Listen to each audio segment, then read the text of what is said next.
دوستان نوجوان ترکی وقتی که می توحید در حکم بیان میکنه، حالا اینجا ما شما در این قسمت رسیدیم که این جوان گفت که اتخذوا احبارهم و رهبانهم اربابا من دون الله. میگه الله متعال میگه که چرا یهود و نصارا کافر شدن؟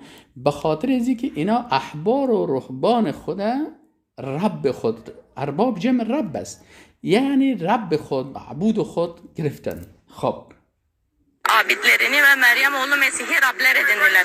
Peygamber bu ayeti okuduğu zaman Adi bin Hatem diye birisi var, gelip diyor ki ey Allah'ın Resulü biz onları Rab edinmedik ki. Allah Resulü de diyor ki onlar Allah'ın helalini haram, haramını da helal yaptılar. میگه عدی ابن حاتم رضی الله تعالی عنه وقتی که همونجا پیش رسول الله صلی الله علیه و سلم بود، این گفت که رسول الله صلی الله علیه و سلم این آیت قرآن میگه که شما احبار یعنی علمای خدا و رهبان و پیرای خدا شما چی کردین؟ امی یهود و نصارا اینا چی کردن؟ اینا رب خود قرار دادن. میگه ما خو اینا را عبادت نمی کردیم. رسول الله صلی الله علیه و سلم در جوابشان گفت که اینا چیزی که الله را حرام کرده بود اینا حلال میکردن، باز اینا اطاعت میکردن. این عبادتشان است. پس این عبادت در حکم است. Siz de onlara uydunuz, itaat ettiniz. İşte bu sizin onlara ibadetinizdir. Şimdi bu ayeti, bu hadisi getirelim. میگه بین امی آیت قرآن در عصر امروزی تطبیق بکنیم. در عصر امروزی میگه بین امی آیت قرآن ما و شما تطبیق بکنیم که این چی؟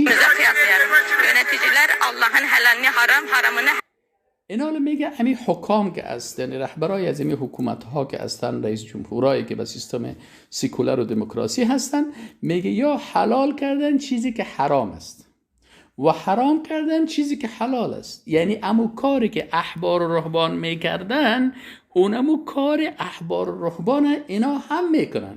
yapıyor mesela. Zina haram. Bugün 18 yaşından sonra kendi حالا میگه مثلا زنا در قرآن حرام است، اما امروز همین حاکما چی کردن؟ گفت وقتی که تو سن 18 ساله داشتی با آزادی میتونی زنا بکنی، یعنی اختیار داری که زنا بکنی. hür iradenle 18 yaşına kimliğine zina edebilirsin. 18 yaşından sonra mesela içki میگه مثلا در شریعت الله یعنی در قانون الهی چی هسته؟ شراب حرام است، ولی haram Allah'ın kanunlarına göre. Bugün baktığı zaman sistemde helal. Bu ayeti kıyasladığımız zaman اینال میگه او حلال شراب حرام است، لکن فعلا در این قوانین امروزی شراب چی هسته؟ این حلال ساختن، یعنی یک از میتونه بره در هتل و شراب بخوره. مطابق اینمی آیات قرآن که از هر کسی که میگه اینمی حکام تایید میکنن، وقتی که اونا میگه زنا جایز است بکنن، شراب بخورین و اینا بازی تایید میکنن، آیا اونا را عبادت نکردن؟ bunları destekleyenler bunlara ibadet etmiş olmuyorlar mı? Allah Maide suresi 44'te diyor ki وَمَنْ لَمْ يَحْكُمْ بِمَا أَنْزَلَ اللّٰهُ فَاُولَٰئِكَ هُمُ الْكَافِرُونَ. خب حالی کسایی که از اینا اطاعت میکنن، اینا اونا را عبادت کردن نکردن؟ اگر حکم عبادت است پس اینا چی کردن؟ در حکم عبادت از اینا را کردن. و الله متعال میگه که و من لم یحکم بما انزل الله، هر کسی که مطابق ما انزل الله، مطابق قرآن و سنت حکم نمیکنه، فاولئک هم الکافرون، اینا کافر هستن. Her kim Allah'ın indirdiği hükümlerle hükmetmezse onlar kafirlerin ta kendileri. Şimdi sen bu ayetten ne anlıyorsun abi? آله عزی آیت چی میفهمیم؟ میگه الله سبحانه و تعالی میگه هر کسی که به حکم ما حکم نمیکنه او چی هسته؟ او کافر است. Diyor ben hükmümle hükmetmeyen kafirdir mesela. Sen bu ayetten ne anlıyorsun? Allah'ın hükmüyle yönetmeyenler ve bunlara destek. این آیت آیت چی میفهمیم؟ که هر کسی که مطابق شریعت الله حکم نمیکنه و هر کسی که مطابقت از اینا میکنه او مشرک است. او رو به امرای الله چی کرده؟ شریک ساخته. او کافر شد و این هم اما کافر با امرای الله چی کرد؟ شریک ساخت. Verenler bunlar zaten şirk içindedir. Çünkü bak dedi ki namazı Allah'tan başkasına kılan kafir olur. میگه ما خود گفتیم که وقتی که نماز به غیر الله بکنه، نماز به غیر الله بخونه او کافر میشه. پس وقتی که حکم همچنان حکم رب ما الله سبحانه و تعالی گفته که عبادت است، پس وقتی که در حکم هم به غیر الله کسی teslim میشه او هم مثل اون نماز وارز دیگه. Hükümle Allah kendisi söylüyor. Hüküm ibadettir diyor. Hükmü Allah'tan başkasına veren nasıl kafir olur? ایناله. پس چطور کسی که حکم به غیر الله میده چرا مطابق از این آیت نمیشه، کافر نمیشه، طبعا کافر میشه. که باید بره مثلا مسلمان مثلا به خاطر از اینکه یک انسان مسلمان شوه، الله چی میگه؟ یعنی یک کسی که میخواد مسلمان شوه، الله چی میگه در قرآن عظیمشان که چه قسم için ne gereklidir abi? Sen söyleyin. Müslüman olman için bazı toplumlar diyor kelime-i şehadet. بعضی مردم میگه که وقتی که تو مسلمان میخوای شوی فقط باید شهادتین بخوانی، کلمه شهادت و نماز و روزه بگیری. Getir namaz kıl, oruç tut. Bunlarla yetmez abi. Bunlarla yetmez. این میگه کافی نیست که تو مسلمان شوی که تنها کلمه بخوانی و نماز بگیری و روزه بگیری. این کافی نیست. Senin ismin Muhammed olsun. Sen Kabe'yi kaç kere hac et. اگر نامت محمد باشه یا مثلا 100 مرتبه حج کعبه را بکنی، Ondan sonra ne bileyim kendini dört dörtlük Müslüman zannet. Bunlar و تو فکر بکنی که مثلا من مسلمان هستم، میگه این تو را نجات نمیده. چرا؟ seni kurtarmaz. Allah ne diyor Müslüman olmak için? Bakara suresi 256'da diyor ki فَمَنْ يَكْفُرْ بِالطَّاغُوتِ وَيُؤْمِنْ بِاللّٰهِ. Her kim tağut. این حال میگه پس الله سبحانه و تعالی میگه که اگر تو میخوای مسلمان واقعی شوی، اول باید به طاغوت کافر شوی، یعنی طاغوت ها را رد بکنی. لا اله، اله کسی که ذاتش عبادت میشه و قانون شریعتش اطاعت میشه. تو بگویی که نیست هیچ معبودی که مستحق ازی باشه که ذاتش عبادت شوه و قانونش اطاعت شوه الا الله. پس اول تو باید به چی شوی؟ اول باید به طاغوت کافر شوی. İnkar eder ve Allah'a iman ederse. İlk önce inkar diyor, sonra iman diyor. Yani inkar etmeden Müslüman olamıyoruz. یعنی الله میگه که اول باید انسان انکار بکنه. از چی منکر شوه؟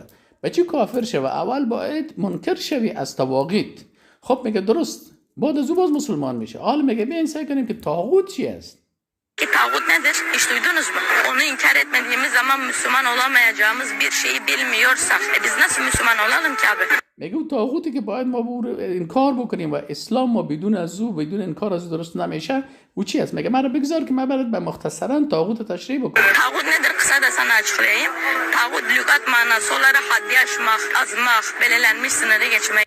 طاغوت میگه به معنای تجاوزگر، کسی که مثلا طغیان میکنه و سرکشی میکنه و در شریعت şeytan طاغوت میگه کاهن. Şeriat manası ise şeytan, kahin, Allah'ın indirdiği hükümlerle hükmetmeyen. این حالا میگه شیطان، کاهن و جادوگر و فالبین و حکام و حاکمایی که یعنی کسایی که حاکم هستن، رئیس جمهور هستن، رهبر یک حکومت هستن و حکم مطابق ما انزل الله نمیکنن یا کلشان چی هستن؟ طاغوت هستن. Yöneticiler tağut budur. Mesela örneğin ben senin evine gelsem, senin eşyalarını مثلا حالا خودت آمدی در خانت و در خانت چیزهایی را مثلا یک کس تغییر داد که تو تغییرات آورد و تو در اون تغییرات راضی نیستی، چی میکنیم؟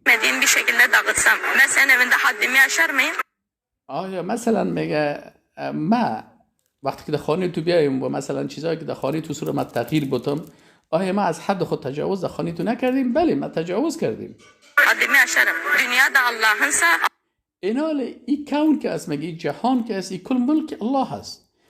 اینال وقتی که به حکم الله یا حکم نمیکنن، مطابق حکم الله اینا تغییرات میارن، اینا تعدی و تجاوز کردن از حکم الله. اینال دوست عزیز شما متوجه شدین که این جوان خواست که برای ما و شما، برای کلگی بفهمانه که برادر، دوست عزیز، اگر شما میخواین مسلمان خوب شوین، مسلمان واقعی شوین، مسلمان درست شوین، اینال باید توحید در حکم باید بدانین. ولی مشکل اساسی است دوستای عزیز که متاسفانه این نمی قسم عقیده توحید که توحید در حکم است، این را فعلا در بسیاری جاها حتی تدریس نمیکنن و در بسیاری از کشورها این را منع میکنن و بالاخره کسی عقیده مطابق قرآن و سنت داشته باشن، سر از اون نامهای رنگارنگی که تو وهابی هستی و تو خارجی هستی و خوارج هستی و تو فلان هستی و تو فلان هستی، سر از تروریست هستی فلان هستی، این نمیمانن. به این خاطر عقیده درست بسیار آسان است و این اساس عقیده هست که انسان مسلمان اول باید به طاغوت کافر شود و کفر در طاغوت وقت میشه که باید ما به کسی که قانون ضد شریعت الله میسازه در او انتخاباتی از او اشتراک نکنیم و در اونجا رأی ندیم. چرا اگر کسی به این رأی میده در حقیقت اونمو حاکمیت طاغوت پذیرفته هست. و السلام علیکم و رحمت الله. الله متعال ما را متعقیده مثل نمی جوان وره که قرآن درست فهمیده عقیده نصیب بکنه. و السلام علیکم و رحمت الله.